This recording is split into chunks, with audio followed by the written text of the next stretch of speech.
Good evening. Good evening. It is a wonderful January 13th, 2022. I'm Cynthia Hoven, and you're here for one of the lecture series on studies in anthroposophy that I have been offering to my friends and colleagues and eurythmy community around the world. I'm very happy to welcome you to this study of our journey after death. This is part of a 10-session series, but we're beginning with 5 sessions linked together for our journey after death. And then after a 2-week break, we'll continue with the second half of this study with our journey in embodying ourselves into a new life and the study and consideration of karma and the threads of karma in our life. Many of you are also taking part in the eurythmy webinar that I'm giving on Tuesday mornings, which are really designed and filled with material that augments this entire study of our life after death, including a really deep dive into what it means to live in the etheric element, the element of life, which is the prerequisite for the eurythmy experience. So I welcome you to all of this. I would like to begin this evening by inviting you to take a moment to call to mind inwardly, vividly, a person or people who are near to you who have died, who live still and will always live, but now have left this earthly world and are living in a dimension that's invisible to us. We say that they've died, but they're really with us. Take a moment to think of them, and then I'll invite you to light a candle if you have one. So just gather your thoughts, go get a candle if you like.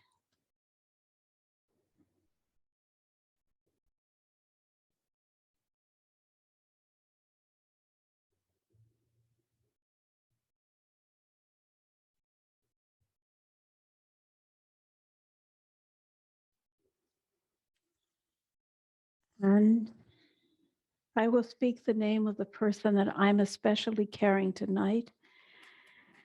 And I think some of you are carrying this person with me, along with others. But this is my dear friend and colleague, Dr. David Gershon, who died very unexpectedly only 10 days ago. And for many of us, his passing is a loss on this dimension, although I'm sure he's taking up his tasks in the other dimension. And as precisely because we are working on the threshold between these two worlds of life and death, I want to bring in the warmth of candlelight. And so I'm going to light a candle. If you have one, light it as well. If you don't, perhaps you'll choose to bring a candle next week. I have to do this again.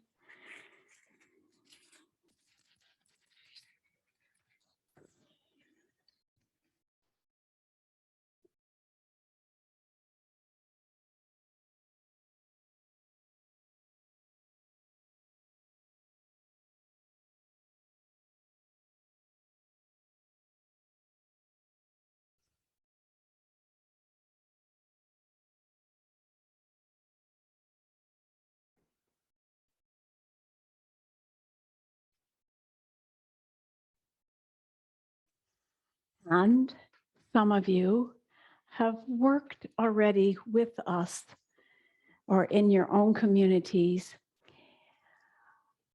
cultivating a practice of speaking verses, meditative words to those who have passed over into the other world. And I have several of these verses, and I'll share some of them with you going forwards. But now as you continue to hold in your mind the thoughts of one or more people with whom you are still united in love, I'll speak these words and you'll receive them later today in your PDF. It says, we were united with you. Stay now united with us. So shall we speak together in the language of eternal being. So shall we work together where deeds find their fulfillment. So shall we weave in the spirit where human thoughts are woven in the word of eternal thought. Verse by Rudolf Steiner. I want to read it again. I know verses like this are so dense with meaning, we don't always get them the first time through.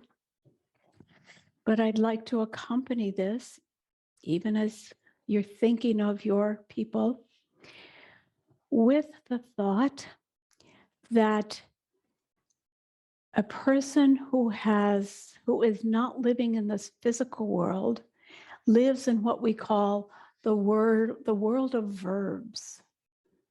Language for those who have died needs to be a language of activity. And so as you listen to this verse, try to listen into the spiritual activity that it speaks of. And I'll speak more about this concept later on, but we'll begin with this. We were united with you. Stay now united with us. So shall we speak together in the language of eternal being.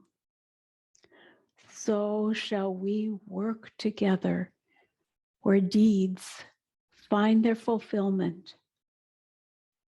So shall we weave in the spirit where human thoughts are woven in the word of eternal thought.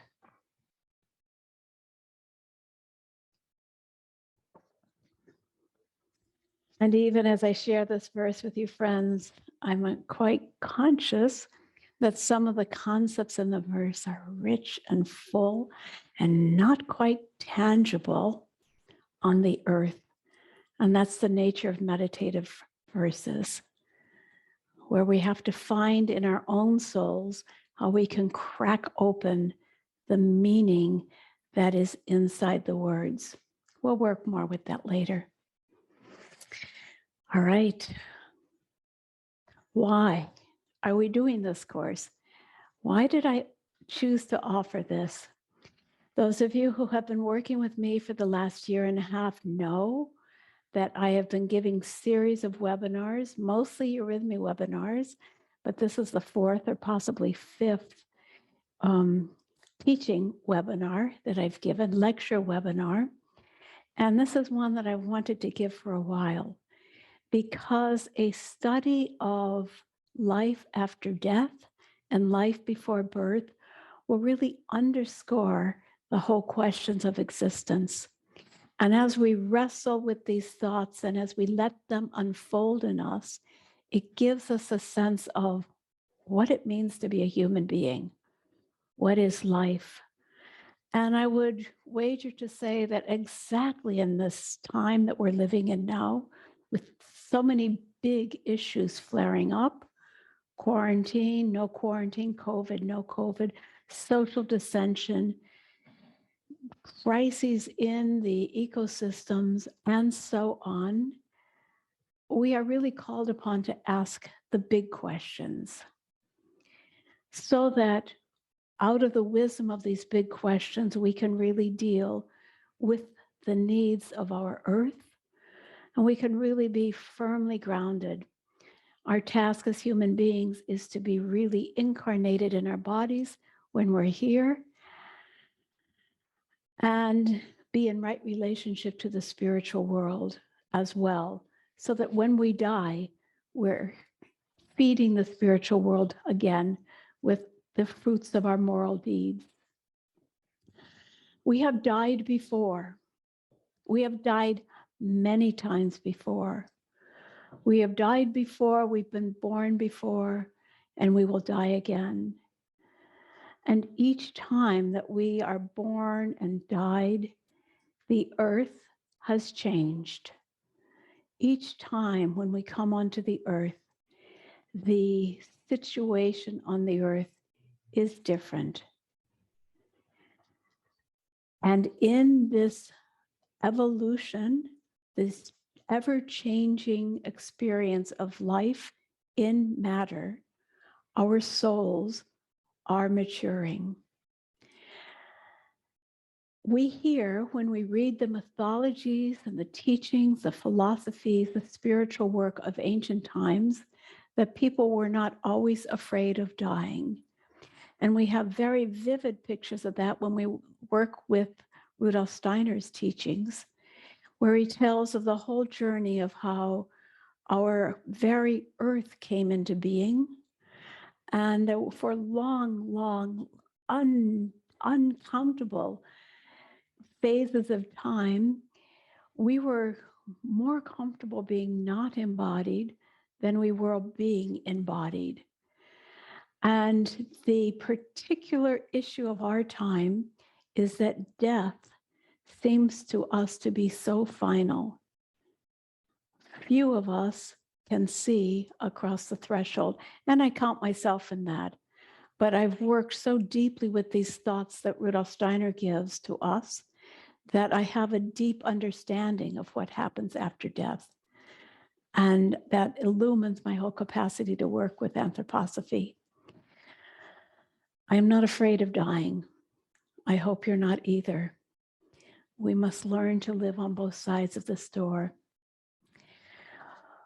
But the question is going to be what happens to our body after we die and what happens to our self after we die, our core self. Especially in our time, our self has wedded itself so tightly to matter, to body, and especially to analytic consciousness, to the material world, that we can no longer have confidence that we'll continue to live after death. This will, in the course of the weeks ahead, take us deeply into questions of esoteric Christianity. What does it mean that the spiritual world has overcome death by uniting deeply with with a human being? But we will wait to come to that question until we've laid more seeds for it, because I'm always cautious not to in any way bring in Christianity, dogmatic Christianity, but a kind of Christianity that gives us love and hope and meaning. Can we have a life of self without matter? And yeah, that's where we're going to pick things up.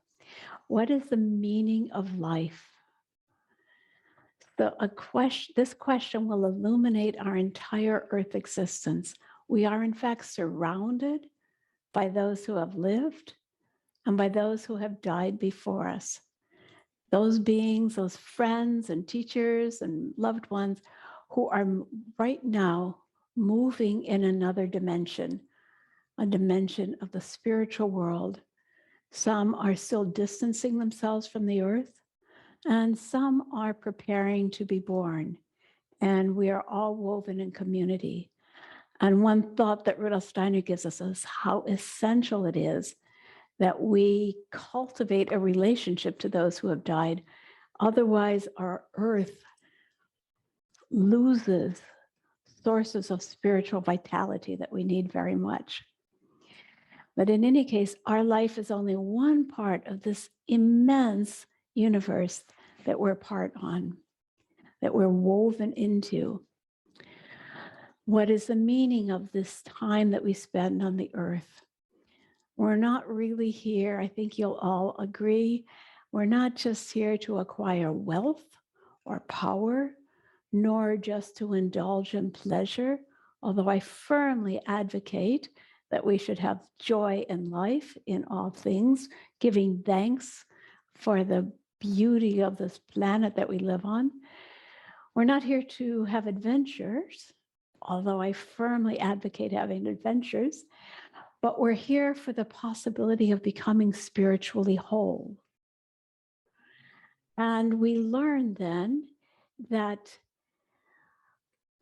in our present condition of humanness, we're in the process of becoming spiritually awake, taking a next step in evolution so that we will contribute back to creation, giving back in gratitude to the world that we were made out of. And we're going to enter now with the question of why are we in such a physically constricted world right now? Because exactly in this point of human cosmic evolution, we're at the point where we need to individuate in order to be free. And we have this picture, we're in this long process of becoming. And Rudolf Steiner gives one of the sentences that I love. He says, through our becoming, God is becoming. What does that mean? I am part of God, you are part of God. And as we become, the whole spiritual world is becoming more with us.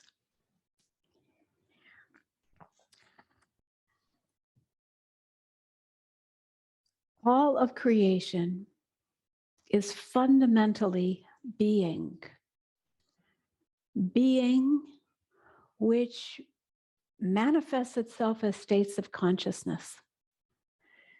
And so each dimension has a different kind of consciousness in it. It might be hard to grasp that while we're on the earth, but can you imagine God's consciousness is immense? We always speak of God as omniscient, all-knowing. And in accordance with many, many, many ancient wisdom streams, God's being can be imagined to be unlimited, and between God and us are all these other levels of consciousness. You see what I'm doing with my hands? I'm making them smaller and smaller until we come to us, the tiniest and most intimate microcosm that we know of. And the greater a being's consciousness is, the closer they are to God. So we speak of the greatest consciousness that I know how to name, the seraphim, are right next to the original creator being, creator God. And they're called the beings of love. And the beings of love, right next to God, are suffusing all of existence with love. Nothing that's inside their sphere is made without love being involved in that. And there are other beings, and they have different names and different mystery traditions, but in the Christian Greek tradition, we call them the seraphim, the beings of love, beings of harmony, the beings of will, the beings of wisdom, of movement, the beings of form, who are very important in our earth condition because they're the ones who are responsible for making everything so fixed and rigid in our time. Then the beings of archangels, archangels, the angelic beings are very close to us. But then Rudolf Steiner gives us picture, a new sentence that I read over this Christmas time and said, the gods, the spiritual world, needed to create the human being so that they could touch the physical world. What does that mean? The spiritual world beings had need of the human being so that they could touch the spiritual world. That is, all the other realms are unhindered by matter. That takes us to the point of saying, so what's matter? Matter is considered a state of non-spirit, where this whole etheric creativity, intention, movement, wisdom comes to an end. In this place where the world creation comes to an end, the urgent question is,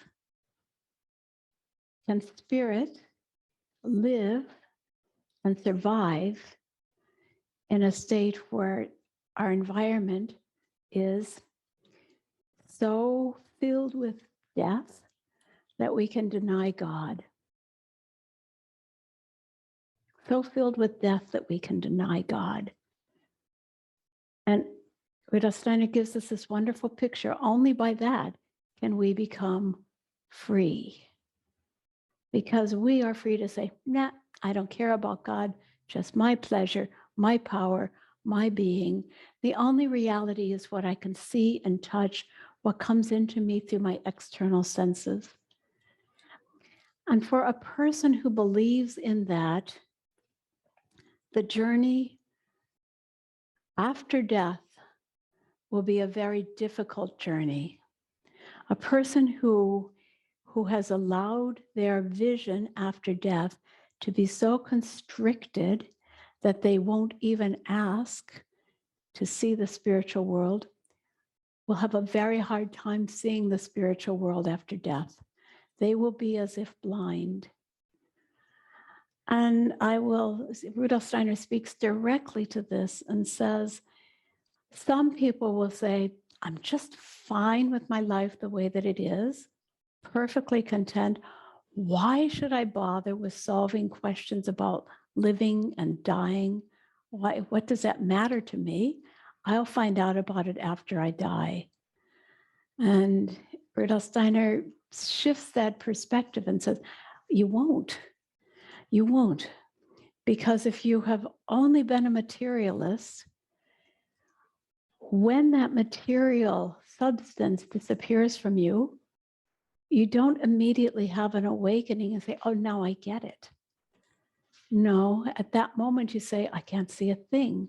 I'm in a vacuum, I'm in darkness.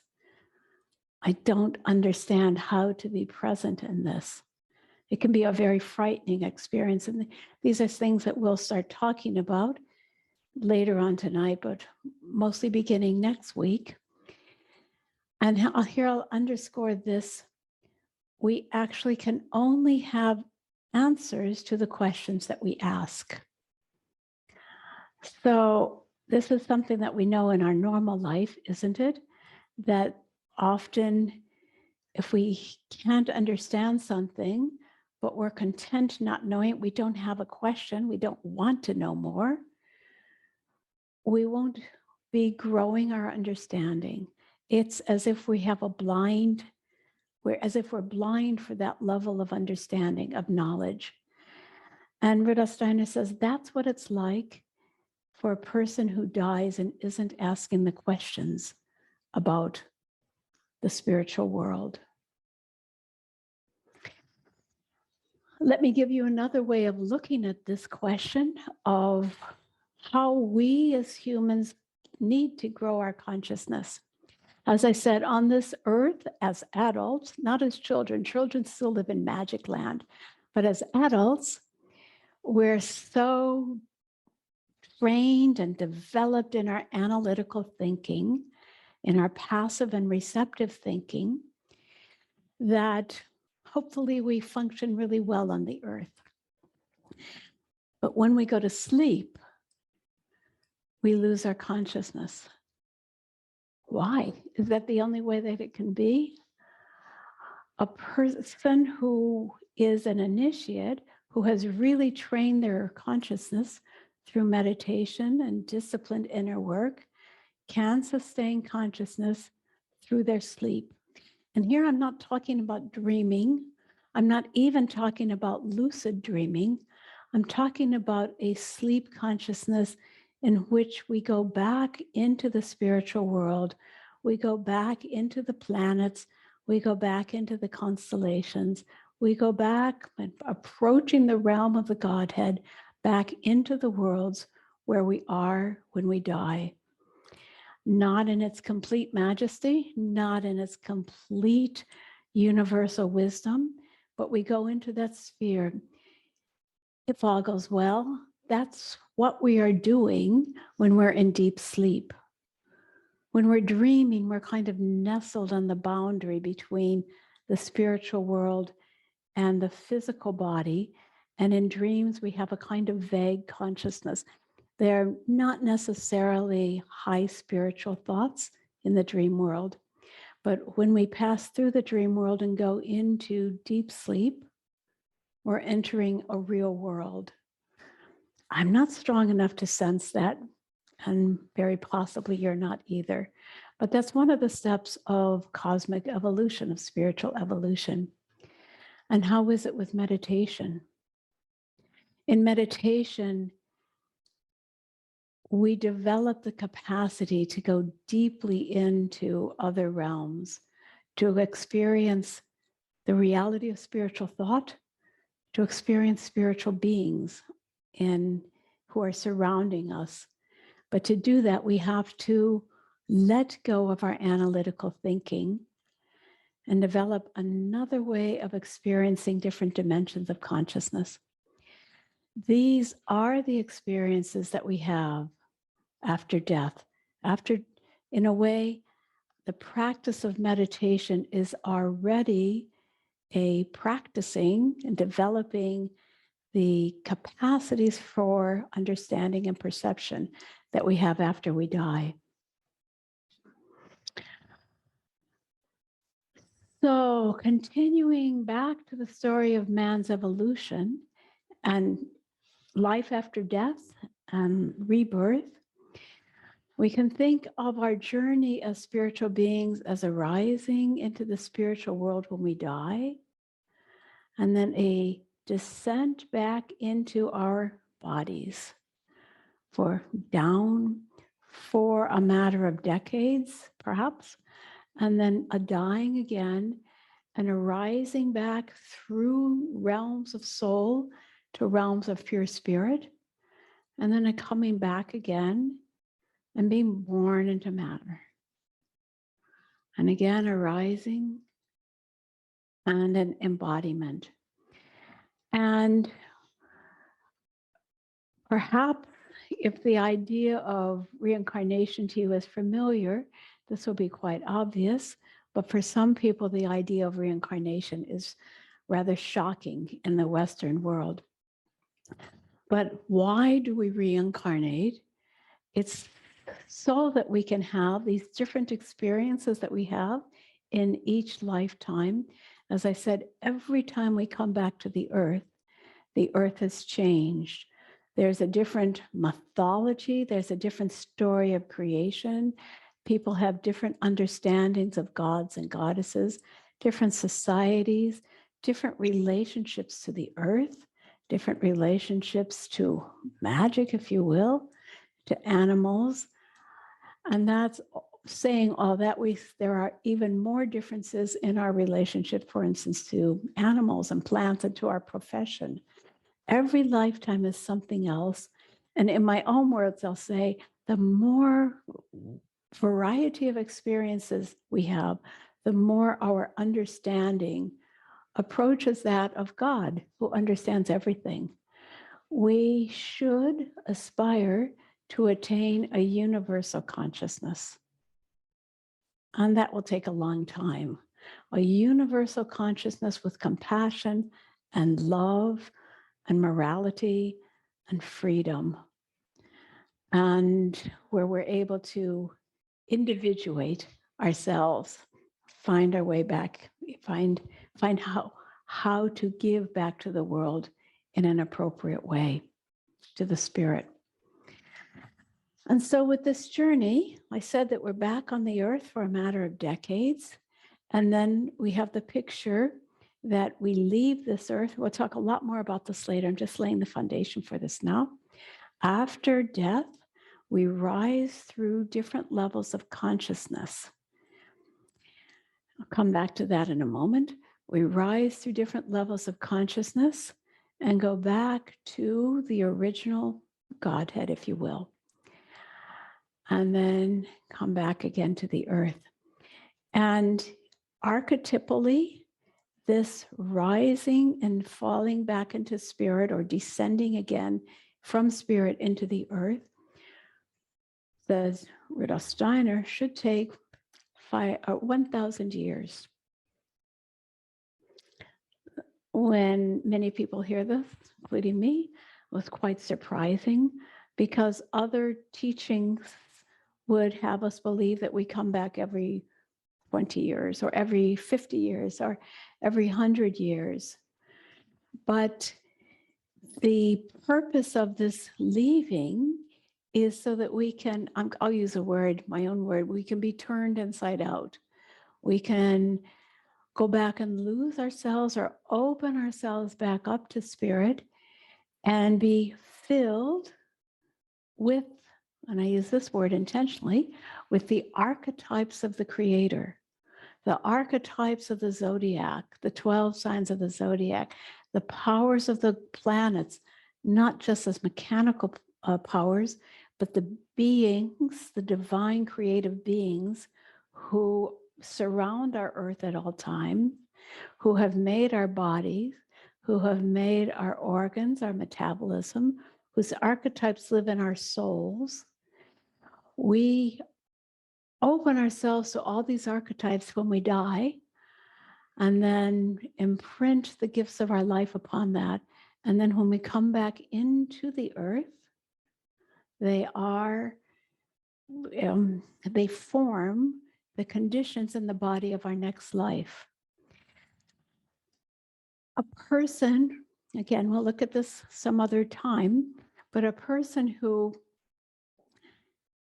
cannot open themselves sufficiently to the spirit because they've been so captive in materialism, mostly out of their own choice, they will not be able to journey as far after death.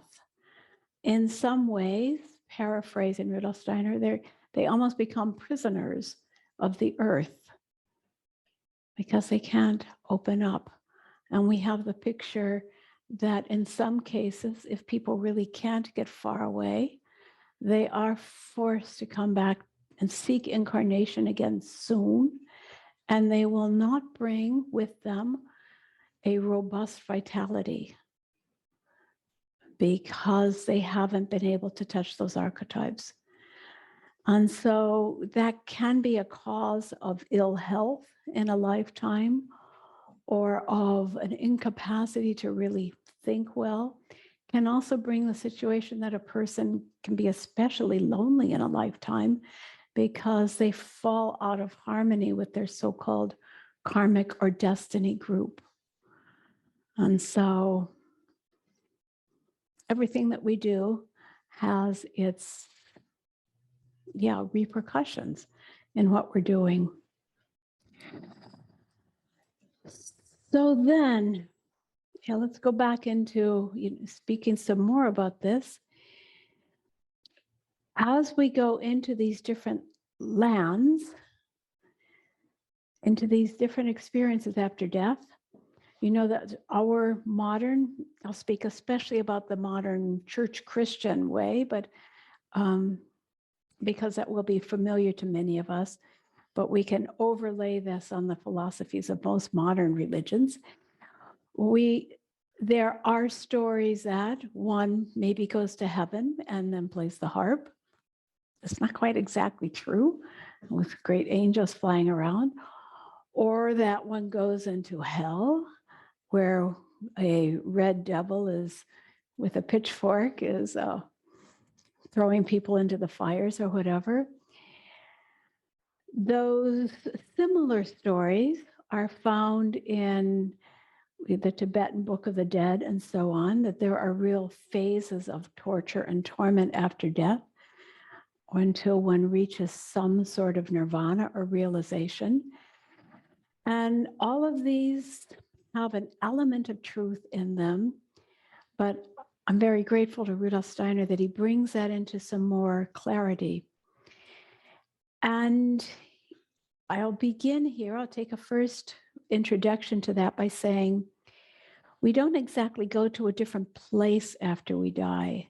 We don't go up to the sky and sit on the clouds, nor underground and sit in a furnace.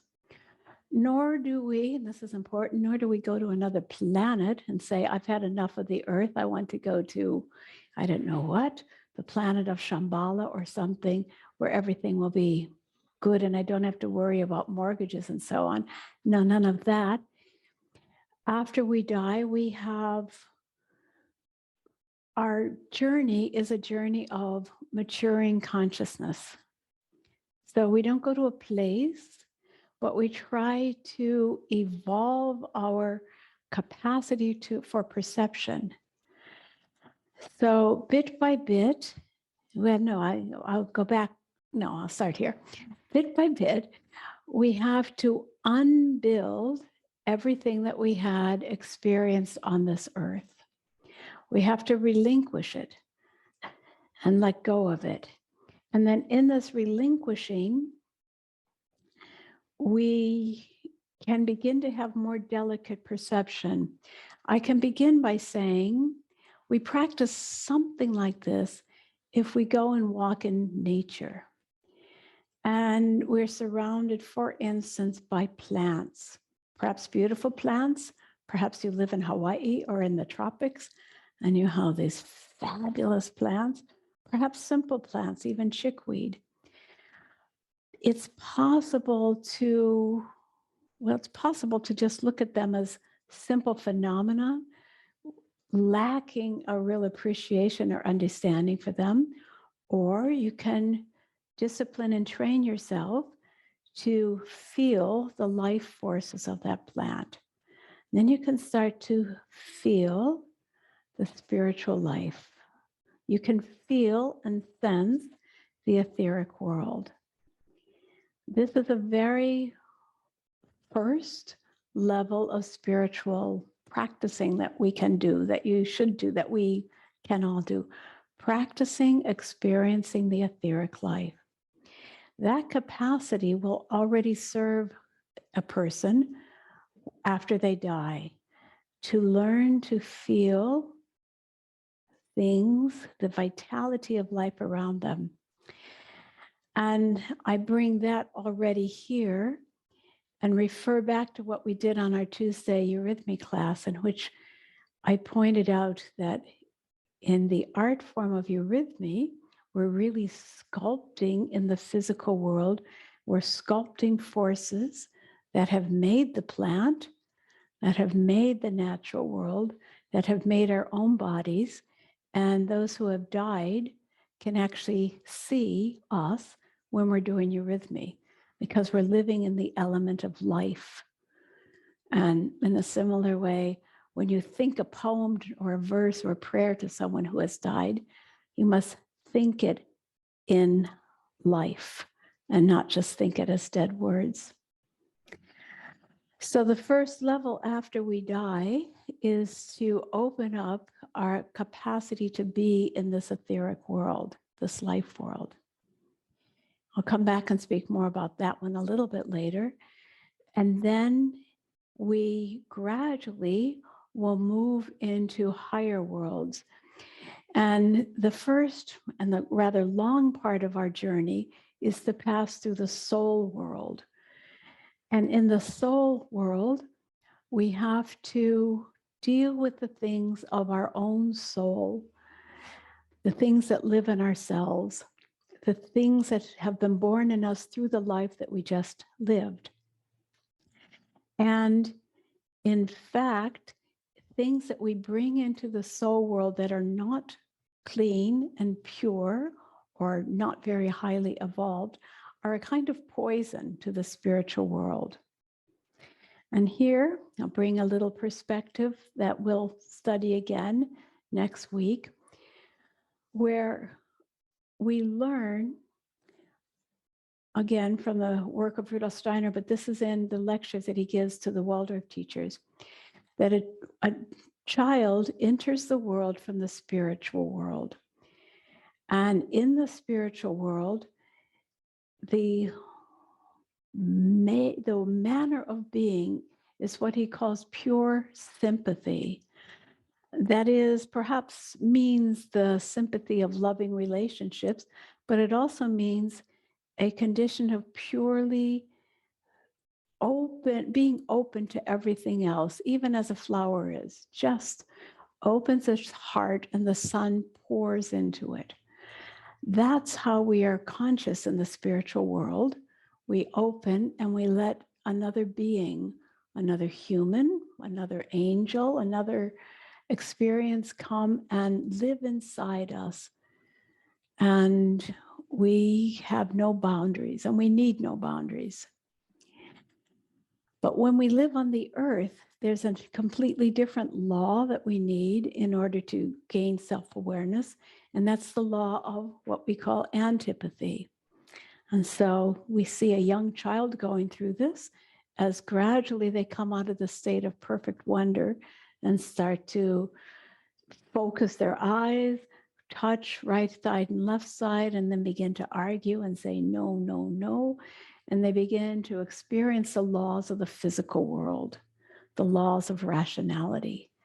And then for us, our whole dance on the earth is dancing between sympathy, I want this, and antipathy, sympathy.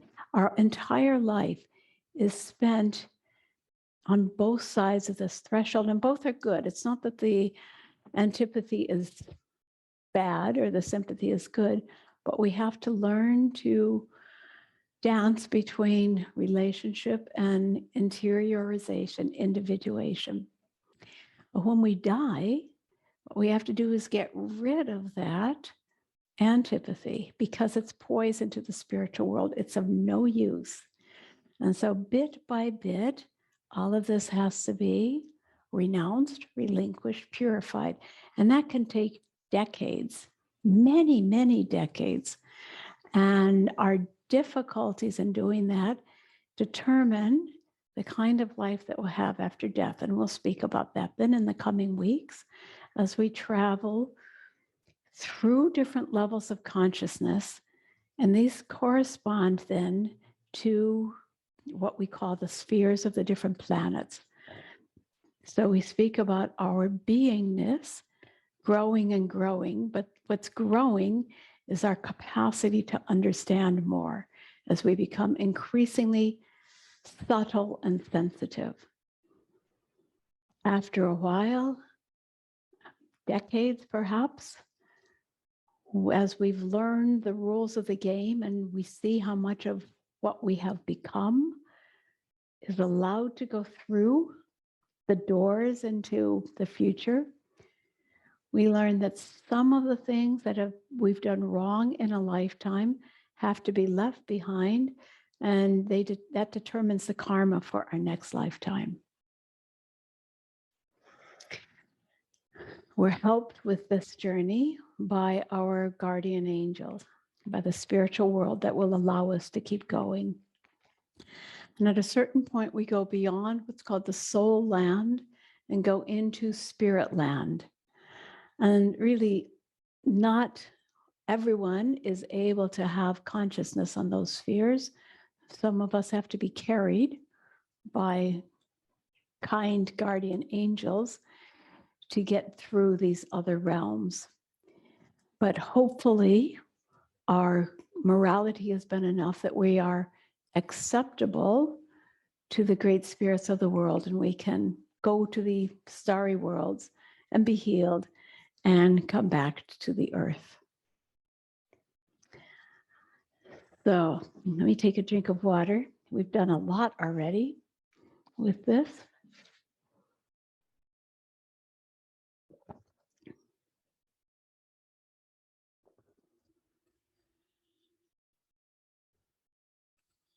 So during the time that we're on the earth, we have different bodies.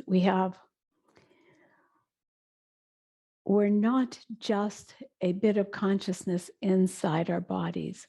We have different constitutions, and this will be a big part of our studying next week. But our spirit self is that core that is having these experiences and trying to mature on the earth and find its way back to becoming a universal spirit. You can imagine then, well, let's take let's take this big picture here. So before you were born, this is something we do in the eurythmy classes. Before you were born, if what I'm saying rings a bell, you can imagine this. You were here as large as the universe, as big as the stars. Your mind was huge, but you weren't individuated in the sense that you weren't specifically personally conscious. You were in this huge field of God's mind and overwhelmed by it, and therefore not free. Essentially a drop in the ocean. But that doesn't do God, if you will, if you'll let me say the word God. It doesn't do God any good to have just adoration. We are given the task to make God more evolved by individuating, by having many, many, many, many helpful gods. So as you decide to be born into the earth, you come from these stars, and from all directions, this whole sphere of you compacts and grows smaller and smaller until it is a perfect microcosmic image of this great macrocosm. If your becoming has been well done, this entire sphere of beings, spiritual beings, stars and planets comes to the earth and has everything in it. And this, as we are doing in the eurythmy, we experience this image that this body is then laid into the mother womb and then grows, and then the sheaths of your body are made for it, the sheaths that you live in. But this heart that you are, this essential being, lives inside your bodies. And throughout the entire time of your life, yourself is, in a way, this isn't literally true, but in a way, profoundly true. The self inside of you is observing everything that you're experiencing on this earth and growing in different ways. It's growing by learning to breathe. It's growing by learning to think. And very much it's growing by doing.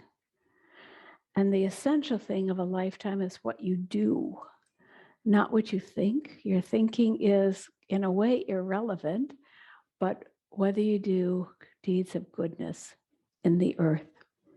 And then when you die, it's those deeds of goodness that will be measured and taken up again. And another picture I want to bring here is that we have, Rudolf Steiner says, as we create this world, and I'm not ready to give you this one yet. I'll have to come back to that one later about what happens after we die. I've got so many different things here. But we have this picture of, is the human being important on the earth? We're a seed. Some people say a human being is absolutely negligible in the whole cosmic sphere of things. And we can say, yes, that's true. We're so tiny. But on the other hand, the seed that we are is infinitely large. So both realities are true. And that's what we have to work with as we are being born. All right, I want to speak now. So as I said, when we die, when we sleep, we do not sustain our consciousness. But for many people, sleep has been called the little brother of death, because we go through a very parallel experience to dying when we go to sleep, as we slip out of the body and come back in. But during the course of our lives, when we sleep, part of our being, our etheric body, stays in bed while the soul and spirit leave the body. And when we wake up again, the soul and the spirit come back in and they meet the physical body and the life body. We'll deal much more intensely with that next time. But when we die, the new thing that happens is that the spirit body, for the first time, is completely released from the physical body. The etheric body, the life body, is normally completely woven with the physical body. But when we die, it lifts out, and therefore the physical body carries no more life in it. Not carrying any more life in it, it crumbles upon to the earth. And now your soul and spirit suddenly feel themselves to be encased purely in the etheric body. Pay attention here. All the life process of the etheric body through your life have been so woven into the physical body that normally, except when you do eurythmy or practice living thinking and nature observation, but normally we're not conscious of what's going on in the etheric body. But when you die, the etheric body is suddenly no more impeded by being changed to the physical body. And we begin to live in this realm of the etheric body. And now I would very much like to read to you, if I can find this here, how Rudolf Steiner describes this. I have here, in preparing for this course, a wonderful book by Rudolf Steiner, little known. It's called, some people call it the French course. It's called Philosophy, Cosmology, and Religion. And the second half of the book, he speaks beautifully about life after death. All right, listen up. When at death, man's physical organism falls away from the human being and disintegrates, the human being remains in the beginning in the etheric and astral body and his ego. And because the physical organism is no longer an obstacle and no longer holds the soul back, the possibility of cosmic consciousness arises at once for the human soul. The human soul is now clothed in the etheric organism that is no longer bound to a physical body. While this etheric organism, your life body, your eurythmy body, while this represents the course of man's life on the one hand, it is at the same time the vehicle for the continuous instreaming of cosmic forces of life. So throughout your life, you will be healthy to the extent that your etheric body is in right relationship to the cosmic forces. Then, as the soul gradually passes through death along with the ether body, it experiences the cosmic world ether in its own etheric organism. Okay, so those are the first experiences that the soul has after death, the cosmic world ether. Have you ever heard of that before? The cosmic world ether, the life forces of the whole universe, is connected to us even when we're alive, but after we die, it reveals its true nature. The activities that take place in this world ether now stream into the etheric organism. In its inner activity, the etheric organism is not separated from outer cosmic events now. What occurs now in the etheric human organism pulsates out into the world ether. So after you die, what happens and what has happened in your life begins to expand into the world ether. After death, man not only lives directly in his own etheric organism, but inasmuch as he has liberated his physical organization, he finds his way into the cosmic etheric element, which is constantly streaming in and out of him. Okay, take a breath on that. You got that down? So that's the first thing that happens after death. And it doesn't last for too long this time. But for a little while, the first feeling after death is a really beautiful feeling of life and incredible light. Since the human soul is a unity, however, man's astral and ego being are drawn along out into this cosmic etheric realm. Increasingly, an awareness of this cosmic etheric field lights up in the human soul as its own inner being. Think of that for a moment. So that's the first thing that we experience after death, this true lightening up. And with caution, I say it gets harder again later on.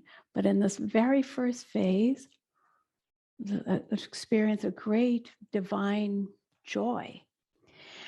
But in comparison to this great, mighty cosmic consciousness, man's own ether body represents only a very small etheric element.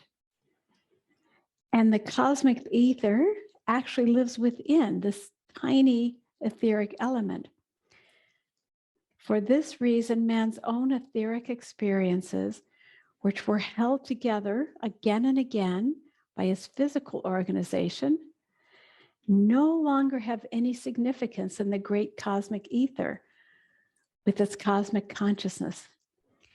That means nothing less than that man's etheric organism dissolves quite quickly after death. Rudolf Steiner says it happens in 3 days. Then, along with the cosmic consciousness that he has attained, man retains his astral and his ego being. Yeah, maybe that's all that I can do of that part today.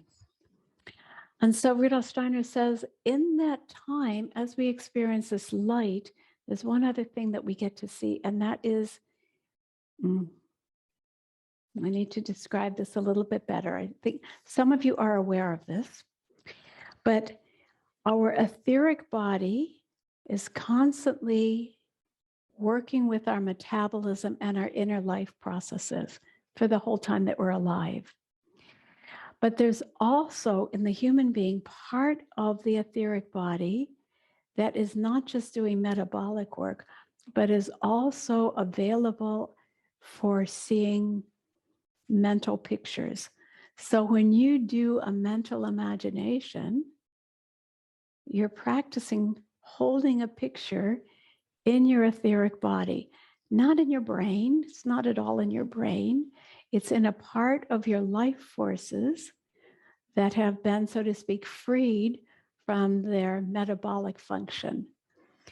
For those of you who are Waldorf teachers, you're quite aware that's what happens at the 7-year change, that part of the etheric body now becomes free for thinking, from consciously remembering things.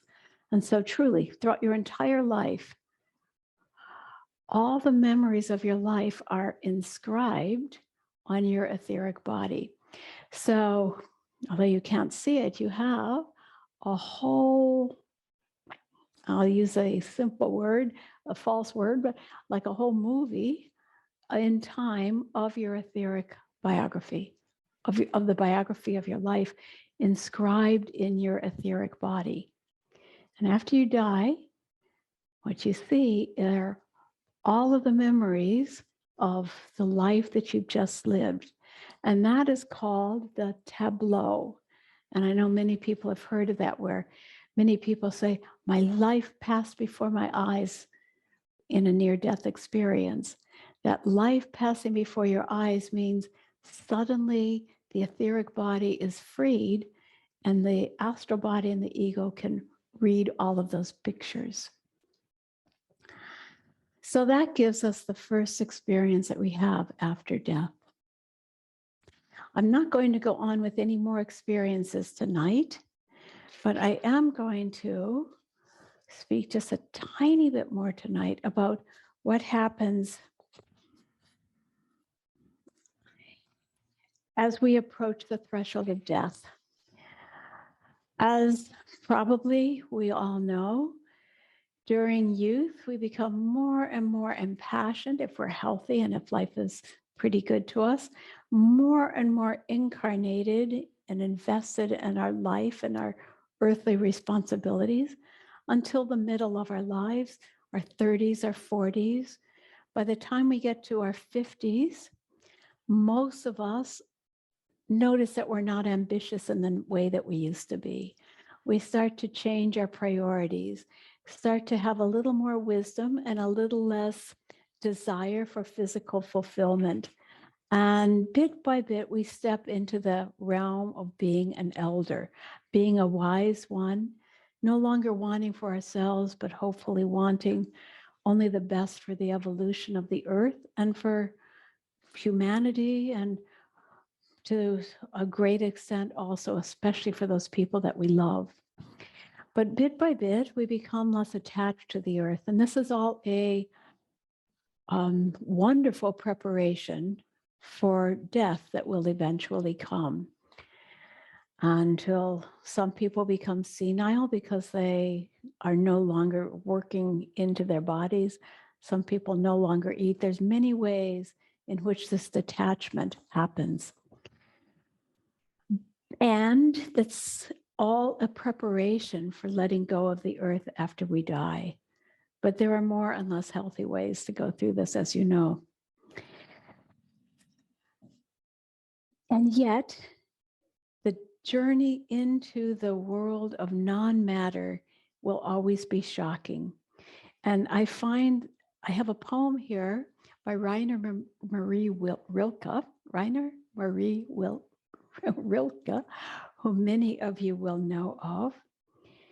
And he writes in one of his sonnets a beautiful description of what it must feel like to die. And I'd like to offer that now.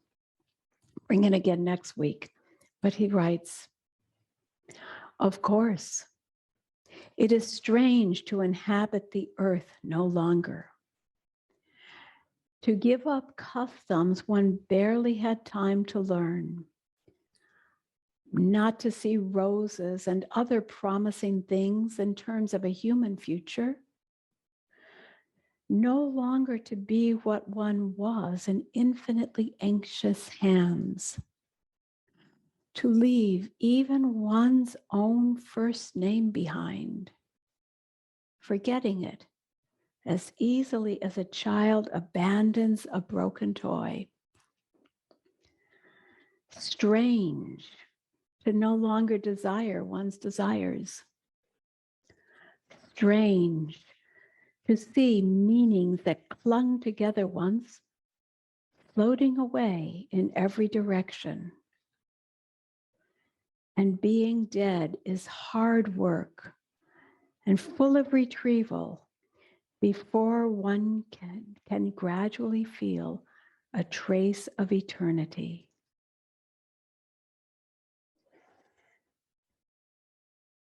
Goes on a little bit, but that's I won't read all of it tonight. Let me read it one more time. "Of course, it is strange to inhabit the earth no longer, to give up customs one barely had time to learn, not to see roses and other promising things in terms of a human future, no longer to be what one was in infinitely anxious hands, to leave even one's own first name behind, forgetting it as easily as a child abandons a broken toy. Strange to no longer desire one's desires. Strange to see meanings that clung together once, floating away in every direction. And being dead is hard work and full of retrieval before one can gradually feel a trace of eternity."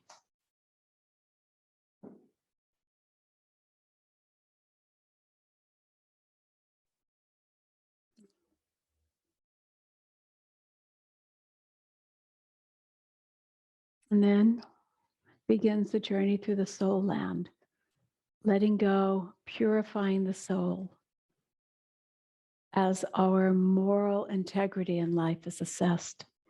And that's what we're going to pick up next week. So I'd like to take just a moment to do a little bit of eurythmy with you, just a little. You can do it in sitting or standing or just watch if you will. And it's probably the most simple exercise we have in eurythmy, contracting and expanding, but it can give us a sense of how we move our bodies and our souls in a perfect union and lifting our physical movement into the etheric realm. And as I said, that's what those who have died can see. So if you will, either sitting or standing, think of a huge sphere as big as the stars around the earth. Spread your arms around, out, and let your feeling go from your heart beyond your fingertips.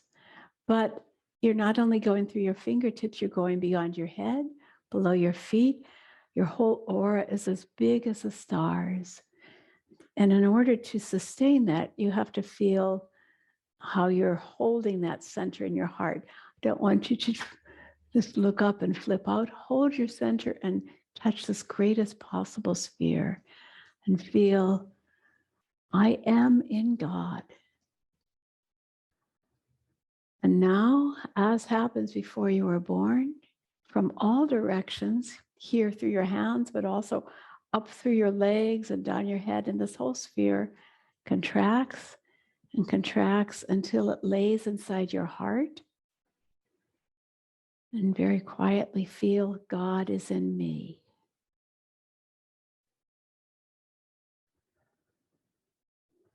And now, give yourself back, unfolding smoothly, opening in all directions. I am in God. Try to feel you're no longer point-centered. Your attempt here is to feel as big a space as you can. And now bring all of that richness back into your heart. In me is God.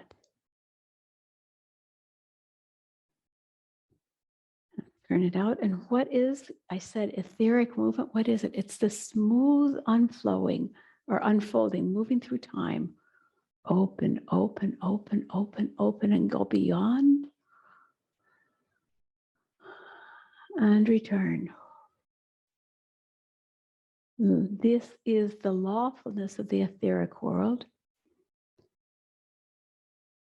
These movements are filled with sensation, conscious sensation, and they're smooth. They're not hard and jerky. They're not what I call digital, but they're flowing motions, the motions of life. And coming in. In me is God. I am in God.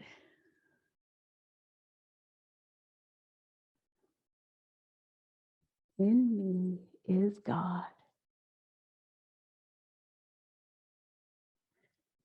I am in God. And now I invite you to drop your arms and just breathe quietly and feel. Standing straight, I'm conscious of both things. I'm conscious that I'm surrounded by spirit and that inside of me is this part of spirit that I'm responsible for.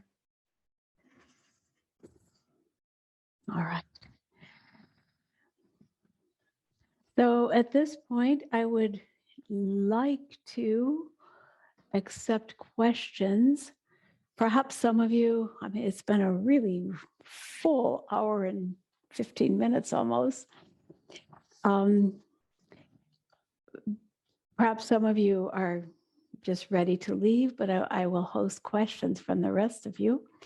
But I'd like to let you know, as I've written before, The video of this lesson will be posted on YouTube, but the next lessons will not be freely available. We're doing such esoteric work that I want people to really want this and not just stumble across it by good luck on the internet.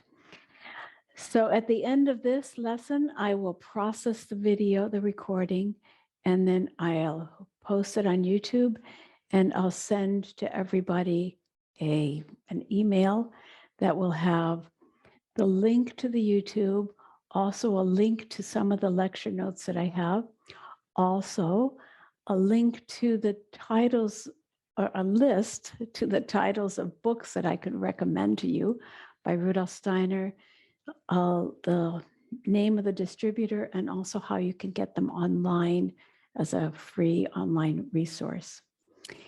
And I also have a space on my Eurythmy Online website where you can set up conversations. You can bring other questions and ask them to one another in the forum, or you could post the names of the friends that you want people to know and care about. So I've posted information about that on this document that you will get in a couple of hours. So with that, I want to ask Michelle to let me know, do we have any questions here? Indeed, we do. Yay. So our first one comes from Judy. Oh, excuse me. Let me introduce Michelle. Michelle is my intrepid and loving co-host who has been with me for 1.5 years and just out of the goodness of her heart is here to support me and you and all of us. So thank you. All right. And You Judy? are very welcome. Yes, it is a joy. So Judy asked, how do we help those in the etheric to find strength and hope in the spirit world?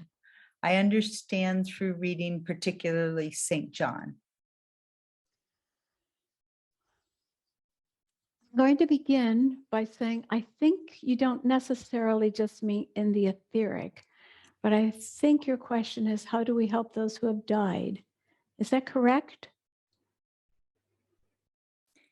And until I hear back from Judy, let's say, yes, that is probably What she's a good looking for. interpretation. Yeah. I will speak about that in some length in another week. So we will take that up.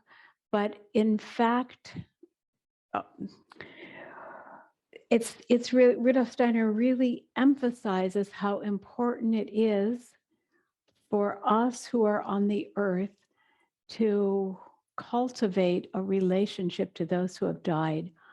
Our loving thoughts, our consciousness are sometimes the only lifeline that they have for existence for a while.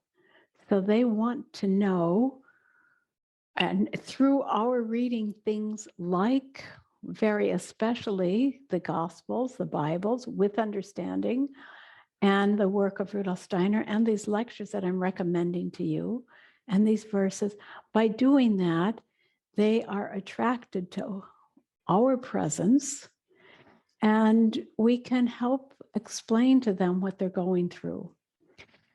And it may be curious to recognize how Rudolf Steiner tells us that we people cannot develop that kind of understanding when we have died.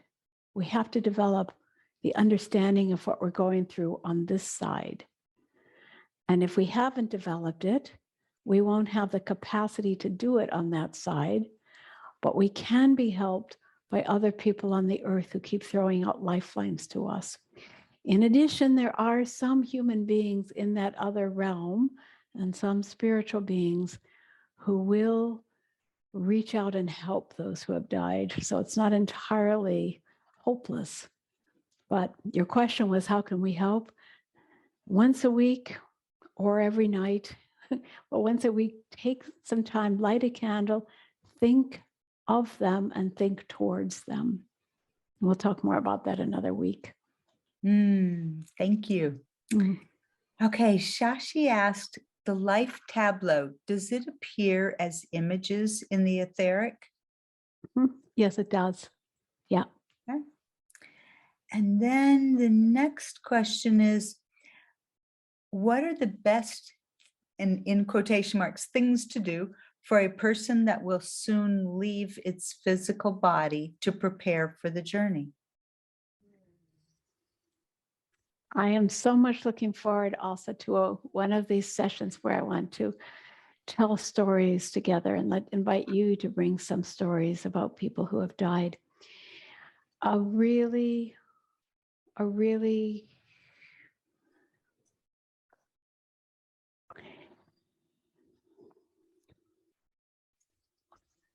your question is interesting. What is the best thing to do to help them to overcome their fear?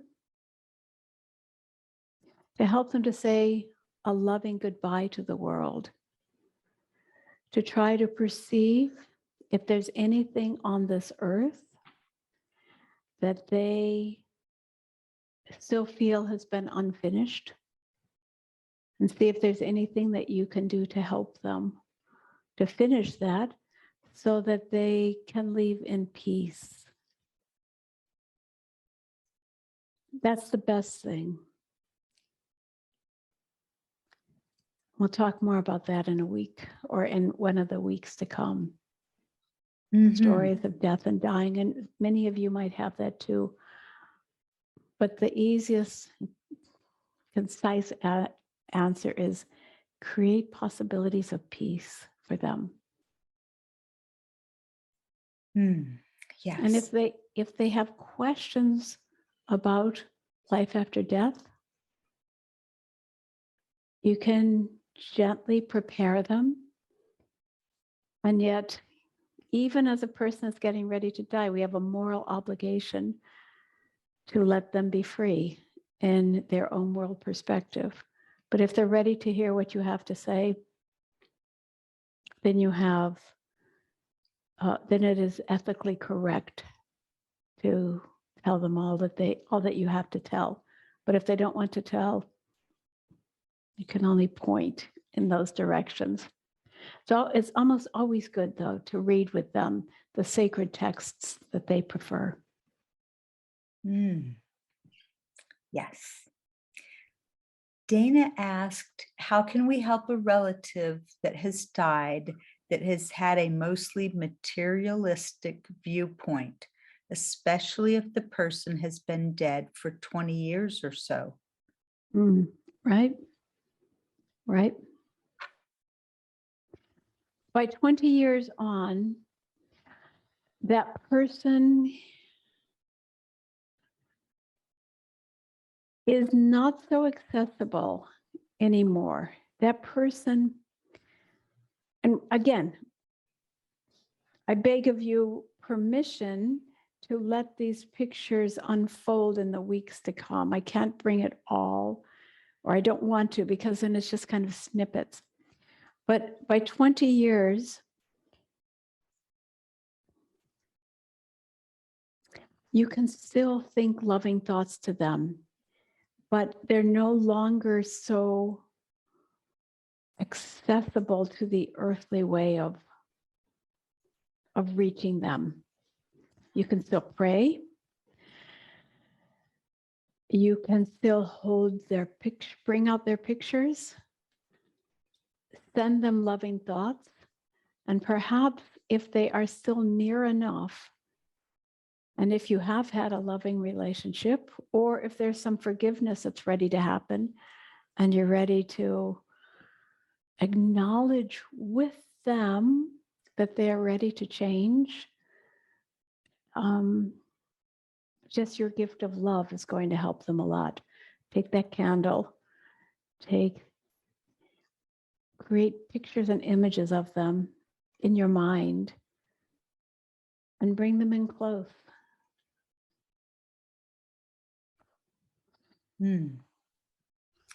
Yes. Yeah, and also ask their angel to help them. Yes. Yeah. Yeah. This next one, Matthew, if I mispronounce your name, please forgive me. I know it's a derivative. So Matthew asked, is it dangerous to live the beginning of the separation between the etheric and physical that triggers the perception of the life tableau? I know using some plants or molecules can trigger this. Do you have an idea of the potential effect after true death to have already witnessed this a bit?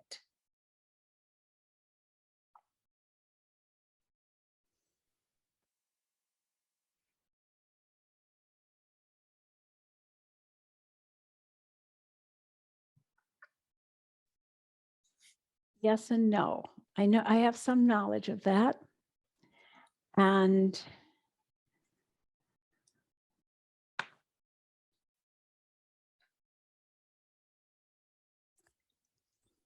it's not an easy one, is it? It's a precarious question because, okay, first of all, being on the earth, our work is to be incarnated. And to go into those realms breaks an organic physiological connection that used to be done in ancient sacred mystery temples in previous millennia.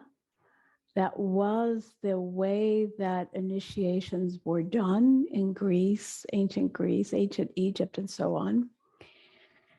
And in those times, there were always priests, kings, some might call them shamans in other cultures, who would protect the person who was leaving their body and having images.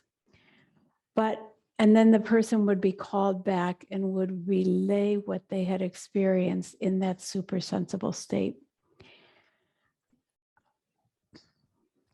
But that's not the forward process of evolution. The forward process of evolution is that we should be able to do that on our own without using those plant substances. And I hope I'll be able to language that carefully enough to say there's another way to get there. And doing these ancient things is, on the one hand, dangerous, also physiological in our time. And taking shortcuts that may be personally gratifying may serve the curiosity, but are not really a forward step in evolution. Although, as you might know, and some people know, and in some cases, it could be planting an important seed for a person to transform a kind of materialism that they have. Yeah, that they might. It might open up other questions for people. I mean, we know that ayahuasca can be profound for some people to have a glimpse into the spiritual world. But again, it's not the modern way. So it's tricky. I've chosen not to. I could. I've had it many, many times to do it. But since I discovered the power of the spiritual path that I do, I have chosen not to do the ayahuasca or the drugs, and to work on that in my own clear consciousness. I probably haven't had as many technicolor experiences as someone who has done the plant medicines, but that's okay with me because I'm conscious of another kind of journey. Yes. Wow. Big answer, huh? Well, yes, to a challenging question, and Yeah. yes, a deeper question. Okay, our last question for this evening is from Shirley. She said, materialism, a current problematic issue now.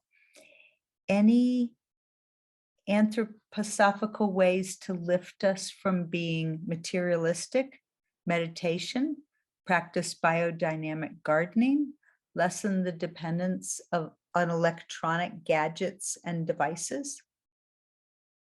Yes, yes, yes, and yes. Okay, there we Good go. idea. Yes, Shirley, yes. In my experience of teaching, as well as my experience living my own life,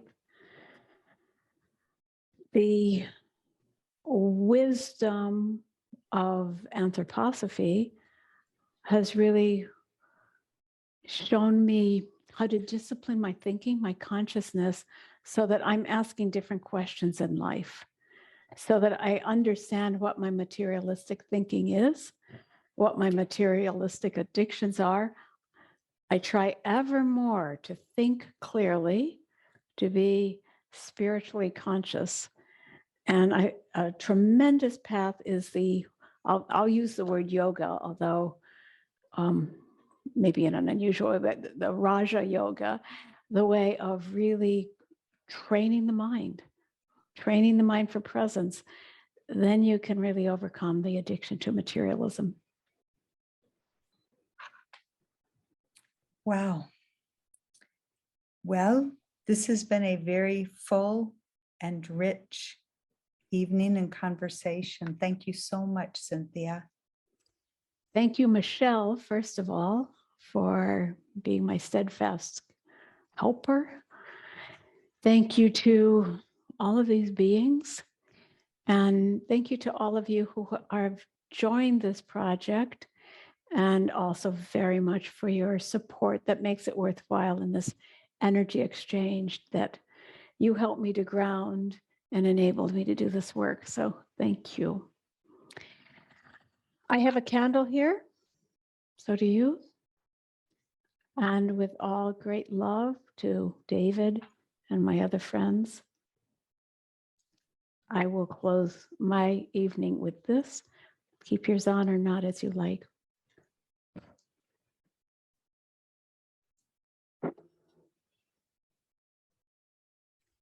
Thank you, dear friends. See you next week. Good night.